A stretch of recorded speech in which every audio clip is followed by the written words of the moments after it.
আমাদের সন্তানদেরকে আল্লাহ সুবহানাহু ওয়া তাআলা আমাদের কাছে আমানত হিসেবে পাঠিয়েছেন। ওদেরকে জান্নাতের পথ দেখানো আমাদের দায়িত্ব। দুনিয়ার দায়িত্ব আল্লাহ নিয়েছেন, কিন্তু আখিরাতের দায়িত্ব আপনাদের। দুনিয়ার দায়িত্ব কে নিয়েছেন? আল্লাহ। ওয়ামা মিন দাব্বাতিন ফিল আরদি ইল্লা আলাল্লাহি রিজকুহা। বাবারা মনে করবেন না যে সন্তানদের জন্য আপনি ইনকাম করেন, বরং আপনাদের সন্তানদের কারণে আল্লাহ তাআলা আপনাদের ইনকাম বাড়িয়ে দেন। ইন্নামা তুনসারুনা ওয়া তুরযাকুনা বিদুআফাইকুম।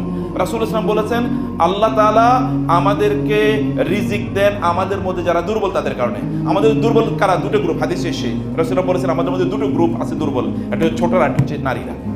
শিশুরা এবং নারীরা হচ্ছে সমাজে দুর্বল।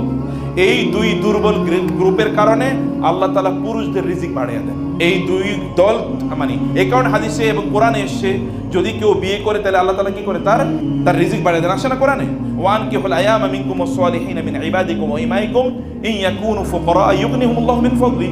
তোমরা দিনদারি নারীদেরকে বিয়ে করো, তাই তোমরা যদি গরিব থাকো এই দিনদারি নারীদেরকে বিয়ে করার কারণে আল্লাহ তাআলা তোমাদেরকে ধনী বানিয়ে দেবেন। ধনী বানিয়ে দেবেন আল্লাহ বলছেন। তার মানে তার উইক এই কারণে। এবং হাদিসে এসে রাসূলুল্লাহ সাল্লাল্লাহু আলাইহি সাল্লাম তিনি বলেছেন যে দুর্বলদের কারণে আল্লাহ তোমাদের রিজিক বাড়িয়ে, তোমাদের সন্তানদের কারণে তোমাদের রিজিক বাড়িয়ে দেয়া হয়। আল্লাহ তাআলা বলেছেন ওয়া'মুর আহলাকা বিস-সালাতি ওয়াসতাবির আলাইহা লা নাসআলুকা রিজকা নাহনু নারযুকুকা ওয়াল আকিবাতু লিত-তাকওয়া। তুমি নামাজ পড়ো, তোমার সন্তানদেরকে নামাজ পড়াও। যদি তোমাদের সন্তানদেরকে তোমরা ঠিকমতো নামাজ পড়াতে পারো, রিজিক নিয়ে কোনো টেনশন করতে হবে না, আমি তোমাদেরকে রিজিক প্রদান করব।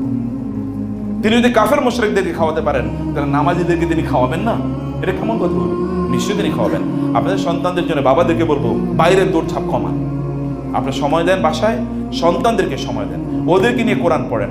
কোরআনে কি বলা আছে এটা তাদেরকে বলেন, কোরআনের তাফসীর ওদেরকে বলেন, কোরআনের মিনিং ওরা বুঝুক, ওরা ভালো মানুষ হিসেবে বেড়ে উঠুক। ভালো মানুষ আমাদের জন্য প্রচন্ড জরুরি।